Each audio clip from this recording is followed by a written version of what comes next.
And it's really hard for a special ed teacher when they show up thinking you're doing spelling, and the classroom teacher has said, well, this is working really well, so we're just going to keep doing math. And that is huge for special ed teachers, but it's huge for us as regular ed teachers, because if something's going really well, we want to keep doing it, especially in an elementary classroom. We don't want to say, oh, that's a really nice idea, but it's 11 o'clock and Mrs. Jones is here for math, so we're going to switch and we're going to go into math, even though what we were doing is making sense.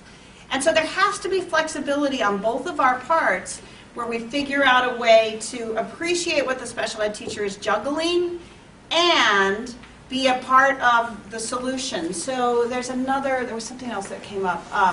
Giving up our content time as regular ed teachers for something that a special ed teacher thinks is important can be hard.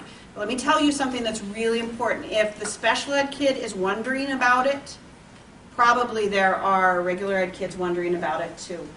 Okay? Just like one of the things I've learned as a presenter with adults, I give directions, I know I go fast, and I see somebody interpreting my task a little differently, and I stop and they ask me a question. I don't know if you've noticed, but I immediately tell people freeze, because if one person has the question, guaranteed 5 people have the question.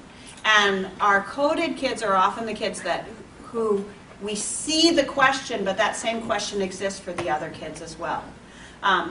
As much as possible, not letting your co-teacher be in the dark, the special ed teacher be in the dark. So send them a quick email, or if you look in the handouts, and it's on the back side of something that says flexible grouping options, and it's kind of buried down there.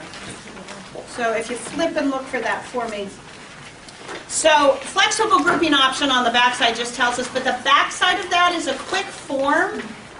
It's not regarding modification. It said flexible grouping, and it's 2 columns. Help the people at your table find it if you found it, or share it. So on the back side of that is a form that I made.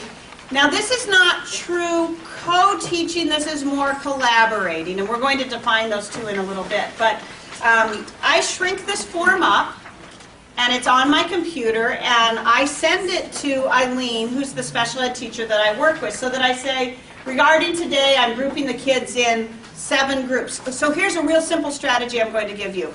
In a class like this with 6 tables, how many of you have had this experience? The special ed teacher walks around and talks to kids, and the regular ed teacher walks around and talks to kids. And we circle each other, and the kids say, wait a minute, Mrs. Reinecker just told me to do this, and the special ed teacher says, wait a minute, I just told them to do that. The much better way to divide this would be to say, you're my special ed teacher, who do you need to see today?